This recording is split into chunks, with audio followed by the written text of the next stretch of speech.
Interior Secretary Doug Burgum may have the answer to those and more questions, and joins us now. Mr. Secretary, it's been a busy week for you. Thank you for coming back on twice in a week. It's our honor. Appreciate you being here. We have a statement from PJM. It's kind of a word salad, doesn't really say much. Have you talked to them? Have they agreed that they would hold this auction?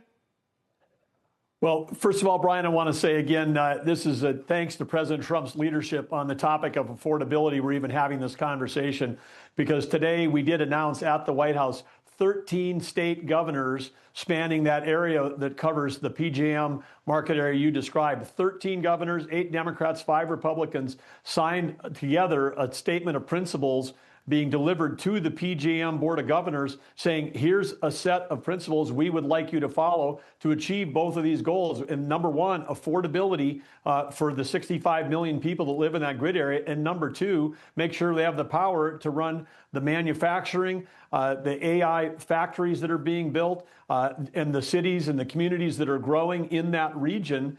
So we've got we can do both. Other parts of the country are doing both. This is an area, as you said, PJM in December, unprecedented, had a failed auction in December. FERC has asked them for a response. That response coming soon. This is 13 state leaders who've feel they've been cut out of the process, saying, here are the principles, led by the White House, led by President Trump's concern about affordability. Again, so unprecedented problem, unprecedented leadership by President Trump. Yeah, but again, PJM is going to kind of do what it wants. I mean, it can listen to these recommendations or not. Again, they sent us a statement. The first line is PJM is reviewing the principles set forth by the White House and governors. Then it has a bunch of stuff about it. We're going to take a look at it. So do you think PJM will hold the auction? I think PJM will hold the auction. I think their options at this point are quite limited because we heard this morning from governors, states may decide, hey, we are going to pull out. I mean, Texas runs its own grid. They're not participating. This could be a collapse of PJM if they're not willing to put in together, shed the bureaucratic principles that led us to this spot. This was driven by the ideology of the previous administration under the Biden administration, the climate extremists, as you said in your lead-in, shutting down baseload power. 17 gigawatts of power shut down under the Biden administration's of baseload power, and then replacing it with very expensive, taxpayer-subsidized intermittent forms of electricity. And you've got less reliability at higher prices, so consumers lose, businesses lose. This is the President Trump inherited a giant mess in terms of our electrical grid. He's been turning it around.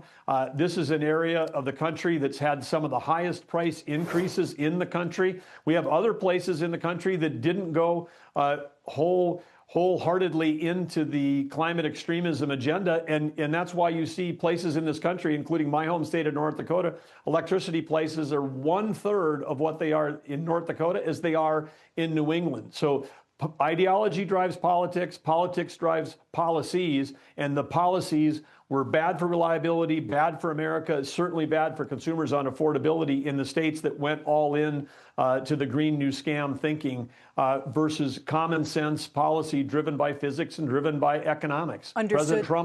President Trump's bringing us back to that. It's Kelly here. I hope you don't mind if I jump in, Secretary. It's good to see you again. And, you know, I'm talking with Brian before the show because I understand that bills are going up, and we've talked on this program about whether to just write households checks. I don't know who funds that, big tech or you name it. It wouldn't actually be that expensive to give people $100 or even $1,000 a year, but that's not going to solve the issue of blackouts, right? It's one thing if I can, you know, do a little bit more to pay those escalating bills, but if I'm not going to have power, which is one of the risks here, that's a big problem. So from that point of view, I ask, do we need the wind farms? Do we just need whatever power source can quickly come online here?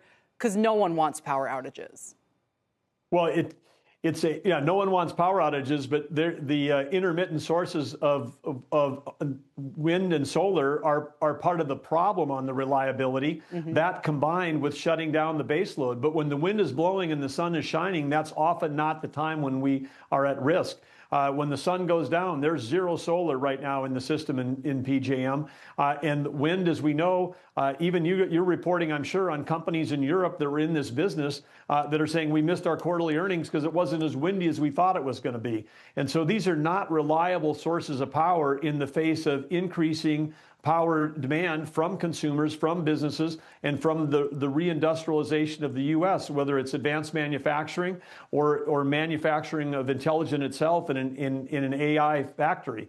So it's been part of the problem. The over-rotation to the renewables and the shutting down of the baseload was creating the higher prices. When we have these shortages in the areas that adopted the most intermittent, the most, quote, renewable, which is not really renewable because it's what it's made of, but the most renewable, whether it's the UK, whether it's Germany, or whether it's New England states, or whether it's California, these are the places today that they adopted the most. They've got the highest prices for electricity, and they've got the lowest reliability, the highest risk for blackouts. So it's part of the problem. It's not the solution.